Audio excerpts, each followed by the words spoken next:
Today I'm going to show you how to add salt to your pool for the first time. If you just got a new saltwater system or if you just had your pool built, I'll show you how to add the salt and also to check to make sure you have the right salt level. Okay, the first thing you want to do is calculate your pool size so you know how much salt to add to your pool.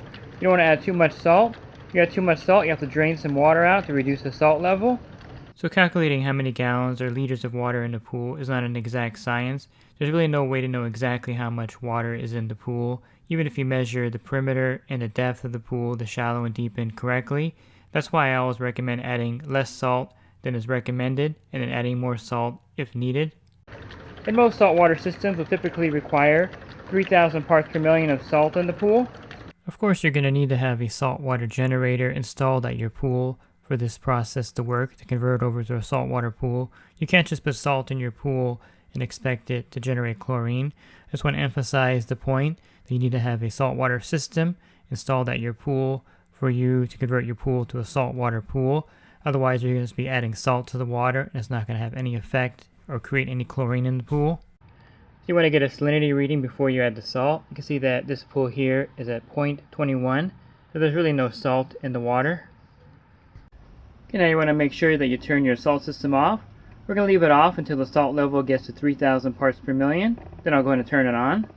Refer to your owner's manual on how to turn off your salt system.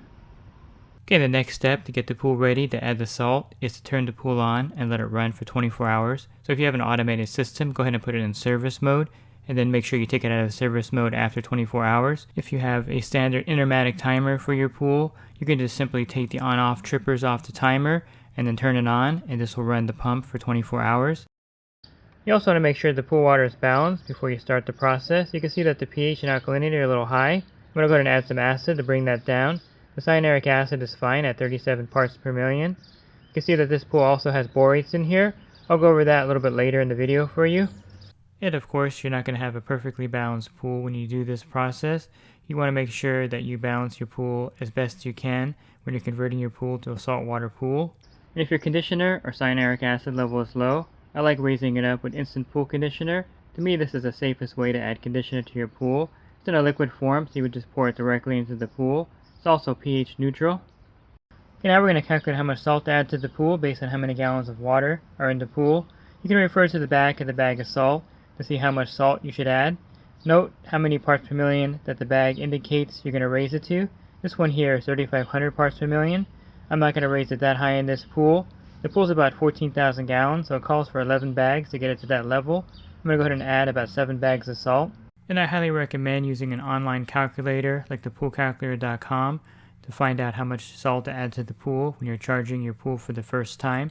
You can see I put 14,000 gallons here, and right now the salt's at 0. I'm going to raise it to 3,000 parts per million. So it says here I have to add 350 pounds of salt, which is about 9 bags of salt. So adding 7 bags will get me under 3,000 parts per million.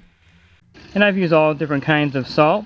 Just make sure that it's pool salt and that it's 99% pure. Okay, you want to open the bag and you want to pour it along the perimeter of the pool.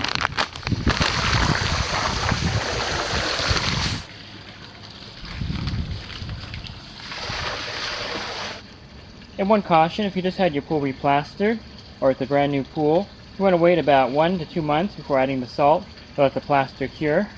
After 24 hours, you want to go and check the salt level in the pool. So the salinity level at this pool after I added the salt is coming in at 2.79 or 2,800 parts per million. This is how this meter translates it. So this pool is a little bit low. I'm going to go ahead and add maybe 1 more bag of salt to bring it up to 3,000 parts per million.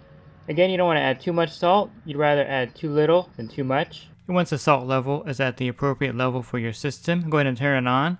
Now your saltwater generator will start making chlorine for your pool.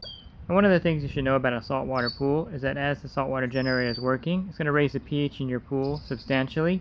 One way to counter that is to add borates to your pool. If you have a borate level of 30 to 40 parts per million, this will help buffer the pH and keep the pH from rising rapidly in a saltwater pool. So adding borates to a saltwater pool is a great way to keep the pH in range. So after you charge your pool for the first time with salt, you want to make sure that the pool water is balanced and that you add the right amount of salt. It's a pretty easy process. Leslie's Pool Supplies has been do-it-yourselfers and pool trade professionals' trusted partner since 1963, providing quality products and services to make pool care easy and solutions and expertise to do it right.